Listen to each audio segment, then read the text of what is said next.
just want to make sure that this camera's working. Seems to be okay. Just want to see if I can just make sure this tripod's holding it okay. Yep, so this is the camera the EPA sent over today. EPA being the Environmental Protection Agency. That's who I work for. Yeah, that seems to be working lovely. Maybe I could borrow this video camera once I'm done with things. I think this thing's on. Okay, make sure. Okay, so hello, this is Adrian Jackson, scientist and sub-team leader here at the EPA's regional field office in Lower Manhattan, New York City. The time is 12:15 on the 2nd of February 1992. Today I'm making a record to show that I've received the goods that I've been asked to look over, investigate and report on as per my instruction from the senior investigating officer, in this case Walter Peck. So what you're going to be looking at shortly is some very specialist equipment which has been procured from the paranormal investigators and eliminators, the Ghostbusters.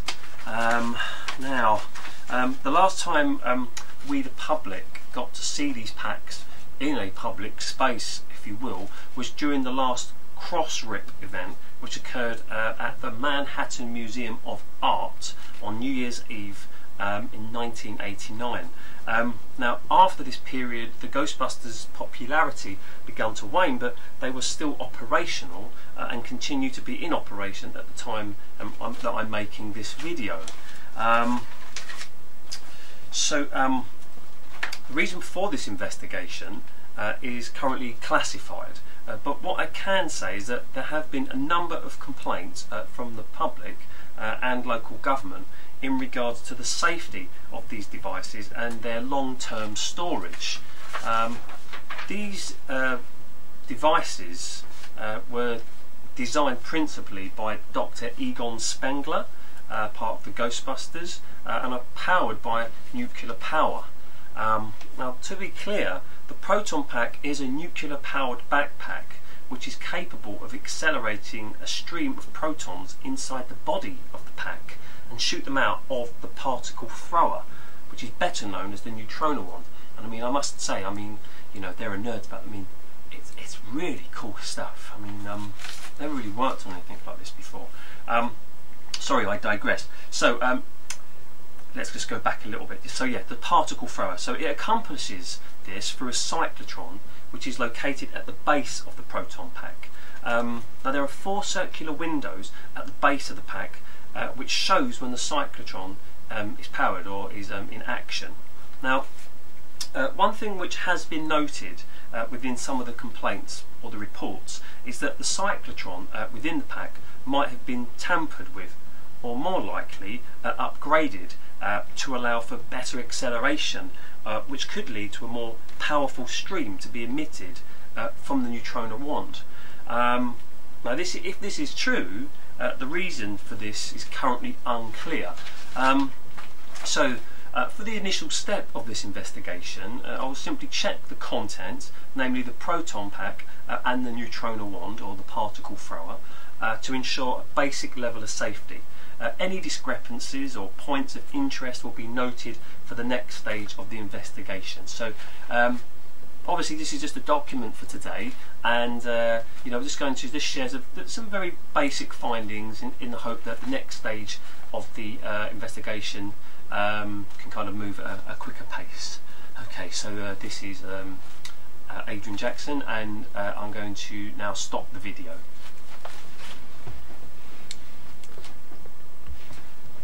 I forgot to mention one thing actually, and within the contents which came to me today, namely the Proton pack and the Neutrona Wand, there was actually a piece of equipment. There's a discrepancy. We don't know what it is. We don't know quite what this is, what it does. At the moment, I'm not going to touch it because legally I can't. But we're going to try to return this maybe to the Ghostbusters or try and find out what this is. I just want to make a record of that. Okay.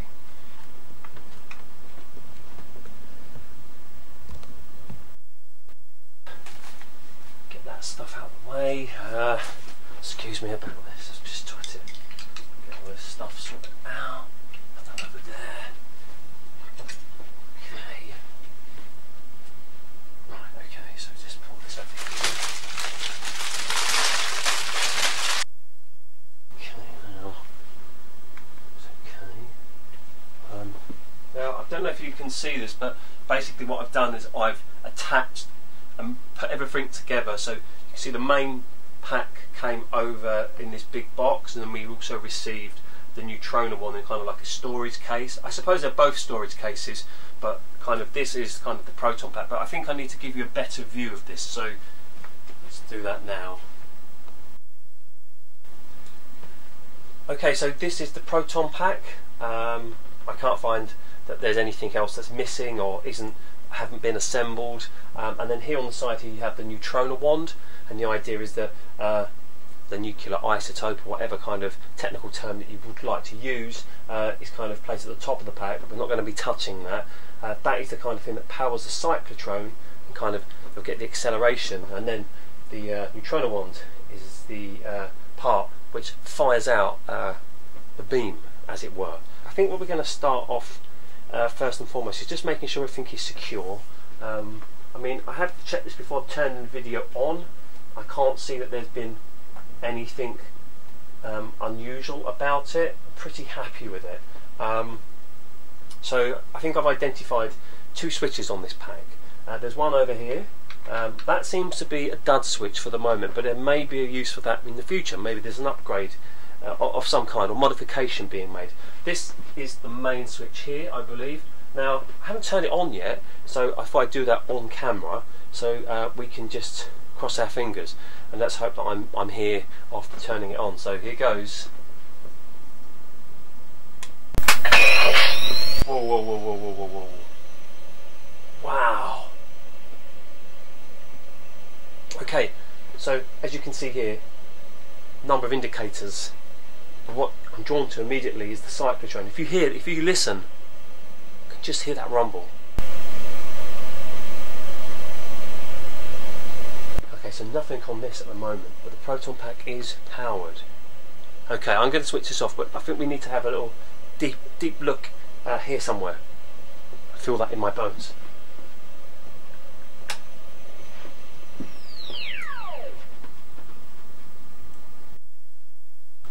Okay, I think that's recording. Okay, so what we're going to have a look now is we're going to have a look in this area, the cyclotron area. Now I am a little bit anxious to touch too much. As you can see, a danger sign there, so it would seem that there is a screw thread, and it would appear that this would come off. And as we've learned, there's been some reports that maybe there's been some modification possibly to the cyclotron area. It's very heavy. Okay.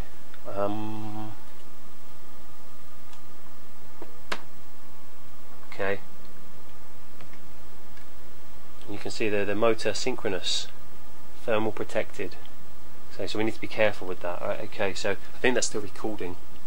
Okay, so I'm assuming that there's some leads here, but I'm not going to quite touch those, or maybe I will. I'll have to see how. Okay. Yep, this can come off. Wow. Are we seeing this? My goodness. Are we seeing this? I mean, this is beautiful. This is wonderful. I think I'm going to come back. I think I'm going to see if I can disconnect the wires. Please bear with me. So this is just wow. So I was able to disconnect one of the cables, and I mean, some of this stuff is beyond me. Now, I do know the basics about how to keep myself safe, but I don't know what these things are. But it would seem they all have to be in place in order for everything to work within the cyclotron. What I have found is that these can be removed very simply and taken out, but I don't know what these are. So I would probably be best putting them back in, but I'm just wanting to report this so that my colleagues may be able to investigate further. But what a wonderful piece of technology. Look at the wiring. But then we get into the base of the cyclotron, and this is just beyond me. There is a screw thread here. Quite anxious as I do this. I mean, Egon Spengler, what a genius.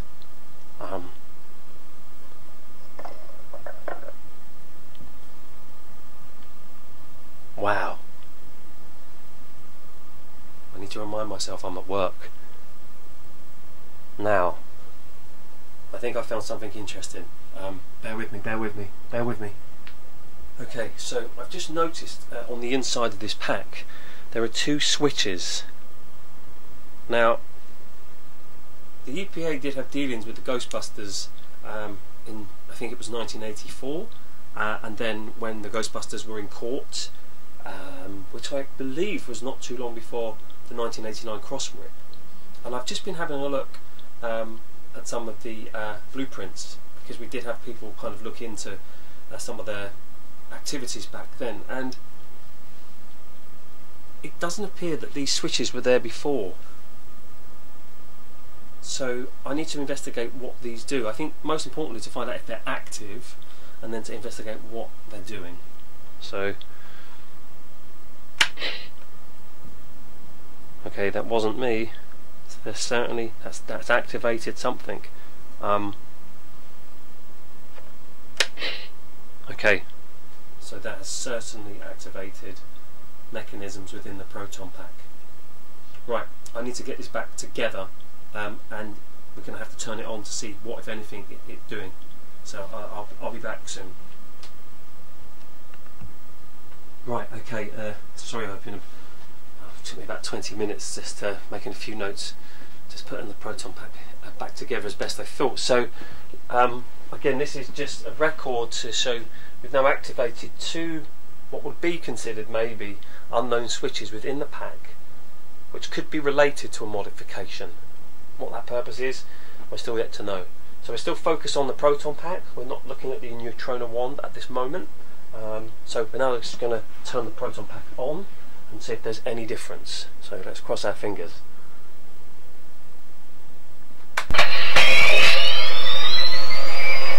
Wow!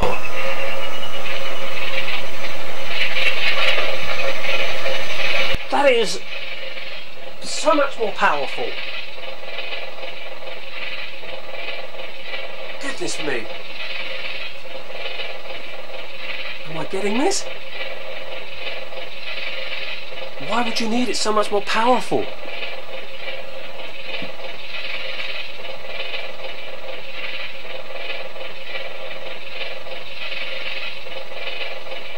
Okay.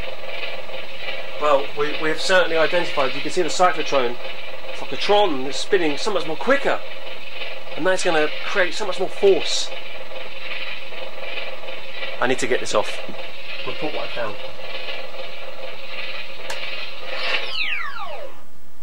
Okay.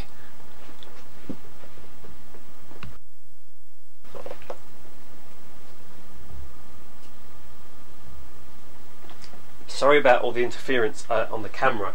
I think it's coming from the pack itself. So I'm quite scared at the moment. I've got the Proton pack on. I feel like it's a safety test that we have to carry out. So in my hand here, I've got the Neutrona Wand right here. I spent maybe 10 minutes or so with it, and it seems that you can activate the pack with the Neutrona Wand, but initially it didn't want to turn on. There's a certain order to turn the Neutrona Wand on.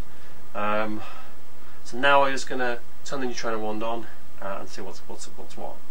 So here we go, wish me luck. So there's one here. There's a little mini lever at the bottom here, a little switch that activates the pack.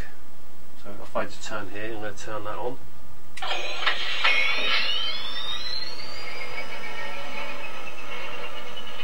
It's pretty scary. And then there's another little switch here that shows me the LED readout of the gun, which is right here.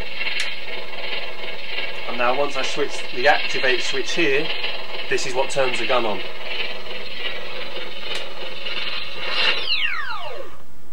No, I got that wrong. Must have done something incorrect. Okay, we're having some problems with the activation at the moment, so I think what we're going to do is we're going to come back. Okay, so we figured it out. There was a set way of turning it on, not just a simplified way, but a set way. So here we go.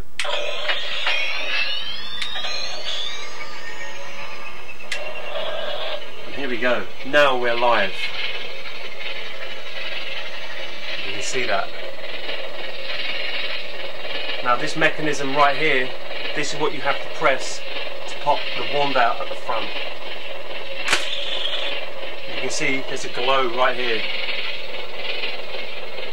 I'm not going to be shooting it for the moment, because obviously that would be bad. That would be bad. I'm going to switch down, I'm going to switch off.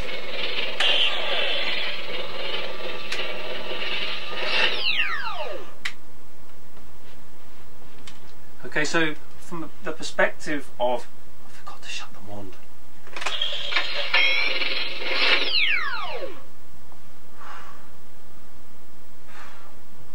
So from the perspective of safety, at the moment, it does appear to be safe.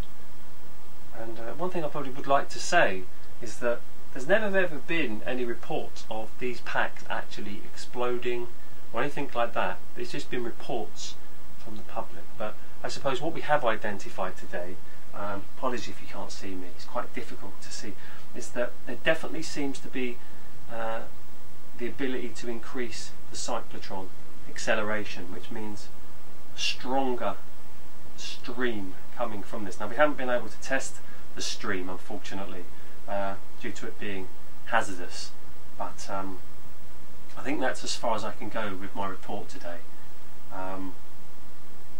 So I hope that's been useful.